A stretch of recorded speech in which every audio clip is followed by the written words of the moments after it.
मेरा सच ऋषि। इसीलिए मैं आज तक किसी लड़के के कमरे में नहीं गई, और शायद कहीं ना कहीं मैं भी एक फट्टू हूँ। ट्रेन एक्सीडेंट की इंजरी पे ये दाग मुझे मिला था। ये दाग शायद जिंदगी भर मेरे साथ रहेगा। ऋषि, ये जो दाग है ना, ये मेरी बॉडी पर नहीं, मेरी आत्मा पर लगा है।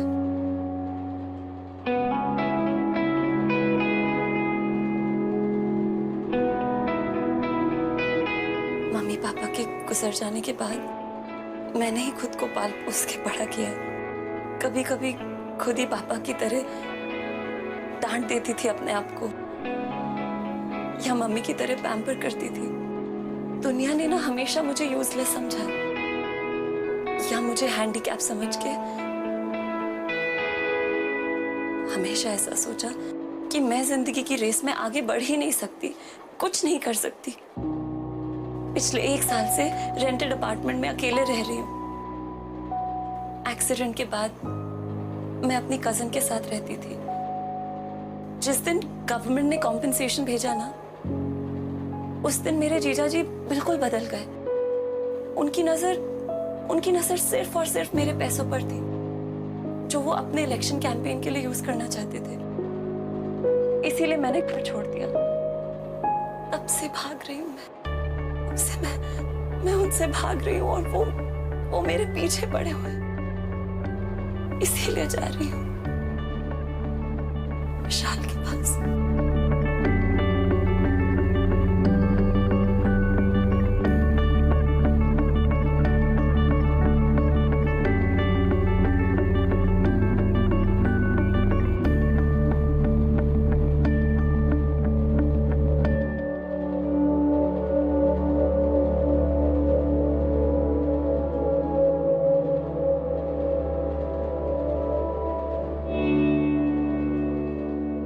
एक बात पूछूं?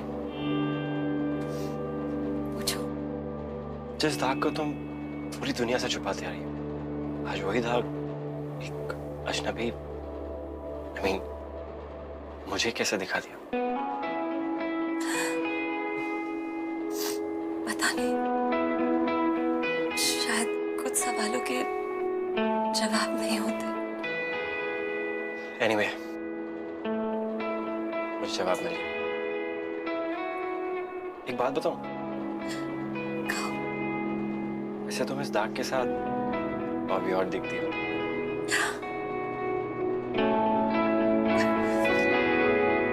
जी।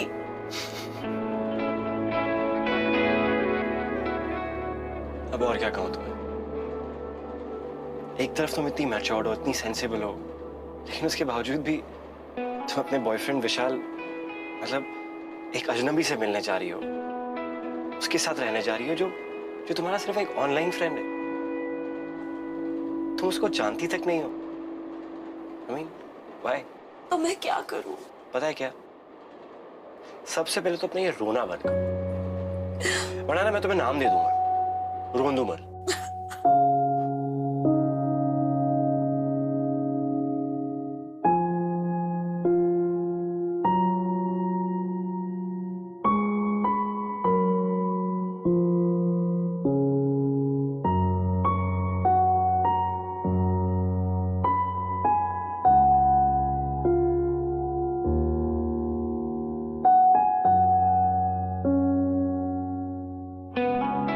शादी होने वाली,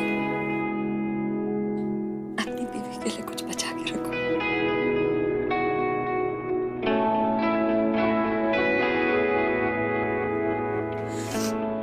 आंसू पोंछ लेती हूँ।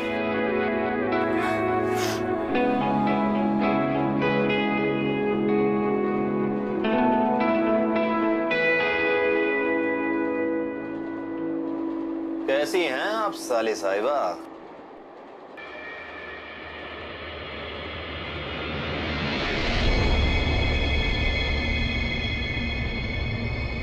मेरे पीछे क्यों पड़े हुए? अब हमें इस तरह तुम्हारे पीछे भागना कोई अच्छा थोड़े ना लगता। क्या करूं? तुम हो सोने का चिड़िया। अगर हम आजाद कर देंगे, कोई दूसरा बहेलिया तुम्हें अपने पिंजड़े में कैद कर ले। प्लीज प्लीज ऐसी बातें करना बंद कीजिए। कम से कम दीदी के बारे में सोचिए। अरे कमाल कर रही हो, इसे हम केवल अपने लिए नहीं कर रहे हैं, अरे दीदी के लिए भी तो कर रहे हैं ना। देखो देखो, हमें इलेक्शन जीतने के लिए चाहिए पैसा, जो है तुम्हारे पास।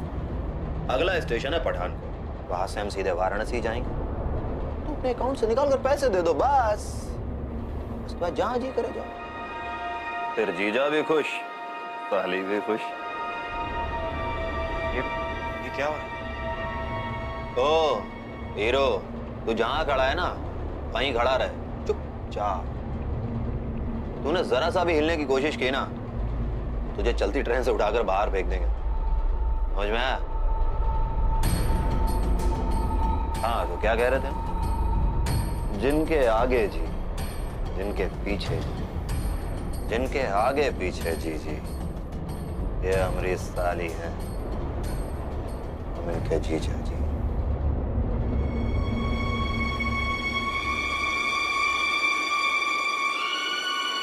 छोड़िए मेरा हाथ, आओ। छोड़िए। साहबजादी घर पे बिना छोड़िए बताए मुझे, चली आई। छोड़िए मुझे। आप मेरे साथ जबरदस्ती। चुपचाप चलो, जब से ट्रेन चली तब से ढूंढ रहा हूँ तुम्हें। छोड़िए छोड़िए। छोड़िए, सामान पैक करो अपना। समझ में आया? आप मेरे साथ जबरदस्ती नहीं कर सकते। बिल्कुल चुप, कुछ सुनना नहीं चाहते हैं। क्या किया है सरप्री लड़की ने? आप क्या बताएं भाई साहब, आजकल का लड़के अपने हिसाब से ही सारा काम करते हैं। घर से भाग के आई हैं। मुझे तो पहली नजर में ही लगा था कि कुछ गड़बड़ है। ना कपड़े पहनने का ढंग, ना बात करने की तमीज। भाई साहब एक बात बताऊं, लड़कियों को इतनी ढील नहीं देनी चाहिए। बिल्कुल ठीक कह रहे हैं आप, थोड़ा लगाम तो कसना पड़ेगा इनका। भाई साहब ये बनारस की लड़कियां तो बड़ी तमीजदार होती हैं।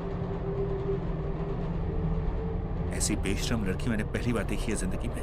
अंकल आप ऐसा क्यों बोल रहे हैं? बिल्कुल चुप, चुपचाप बिल्कुल तमीज से पेश आओ, वरना हम बदतमीजी पे उतर आऊंगा।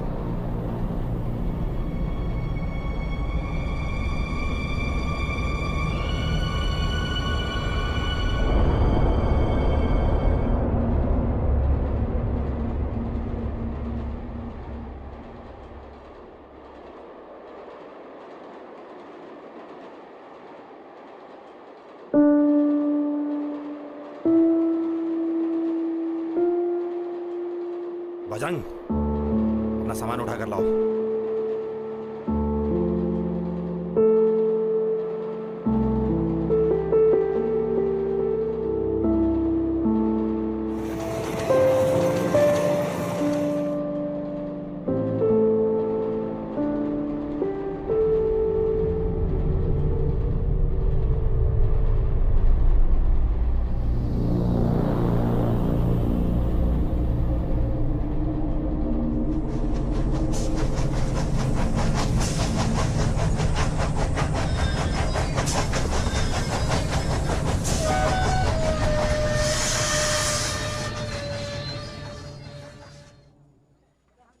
छोड़िए मुझे, मैं आपके साथ नहीं जाऊंगी।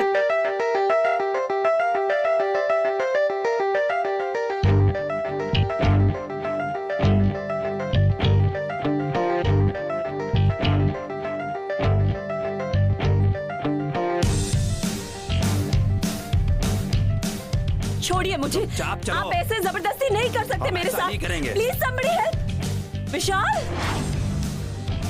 मिली? विशाल छोड़िए। आप विशाल को क्यों मार रहे हैं? विशाल ने आपका क्या बिगाड़ा है? नहीं,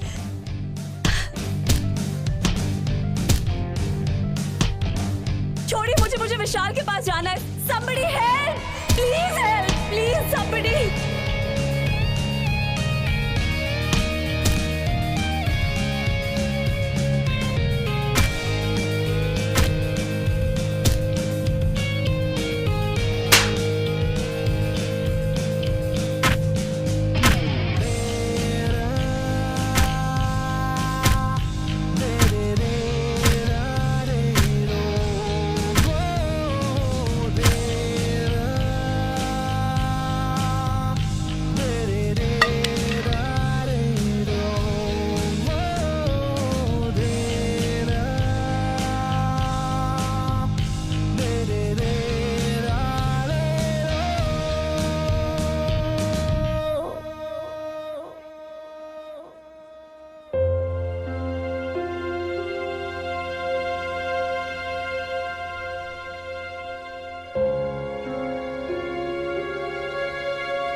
तुम्हारे ससुराल वाले से जो मुझे 10 लाख मिलेंगे, मुझे उसकी कितनी जरूरत है तुम जानते हो।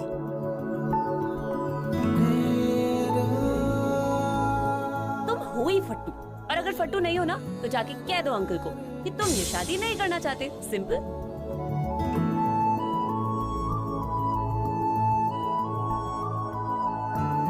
फट्टू फट्टू फट्टू।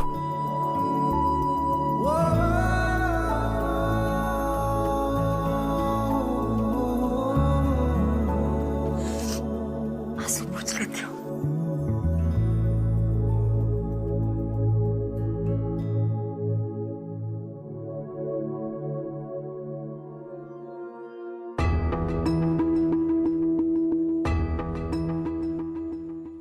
हाय हाय, हाँ हाँ हाँ।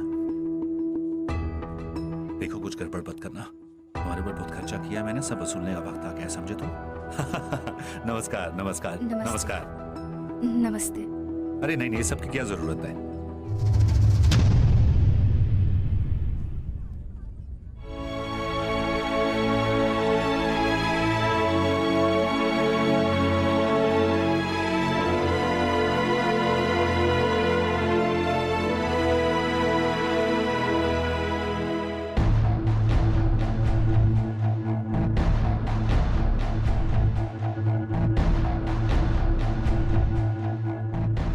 I'm sorry.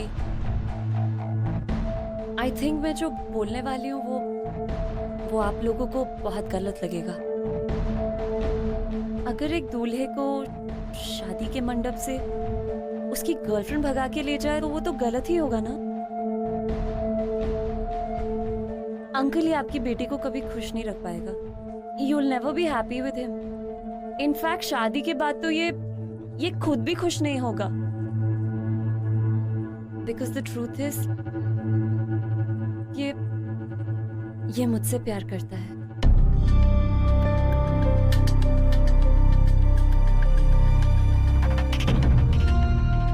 Sorry. चलिए। देखिए बिल्कुल सर, प्लीज। अंकल देखिए,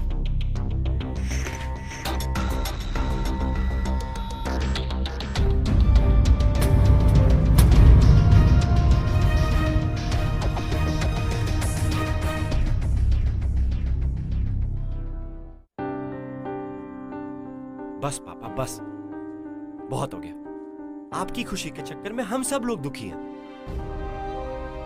आपको दिखाई नहीं देता क्या पापा? आपने हमेशा जैसा चाहा, जो चाहा मैंने किया, क्योंकि मैं उसमें खुश था। मैं वो सब करना चाहता था। नहीं पापा, इसलिए किया क्योंकि आप चाहते थे। मम्मी ने भी चुपचाप वही किया जैसा जैसा आप चाहते थे, लेकिन आपने उनकी इतनी सी भी परवाह नहीं की।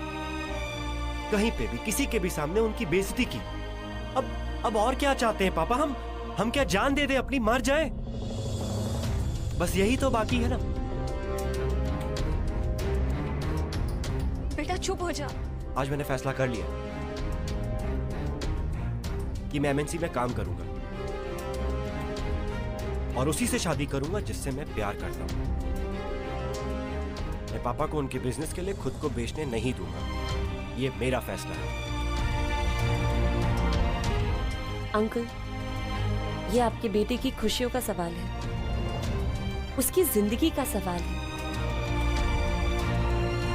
आपको अपने बिजनेस के लिए पैसे चाहिए ना अंकल, आप मुझसे ले लीजिए, मेरे पास है पैसे।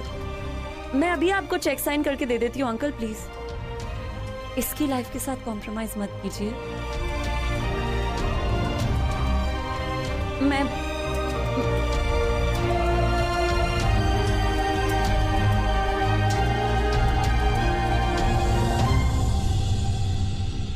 बेटा आज नहीं तो कल ये तो होना ही था, और तेरे पापा वो भी मान जाएंगे।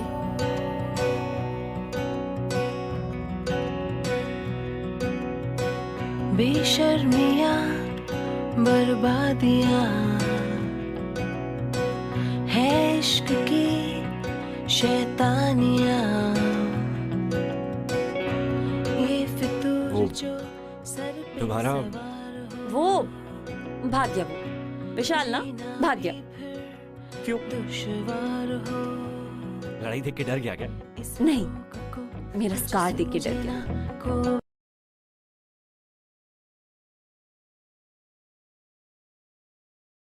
रोक को कुछ सूझे अरे बाय द वे, तुमने मुझे अभी तक अपना नाम नहीं बताया। मुझे ना ये हाँ।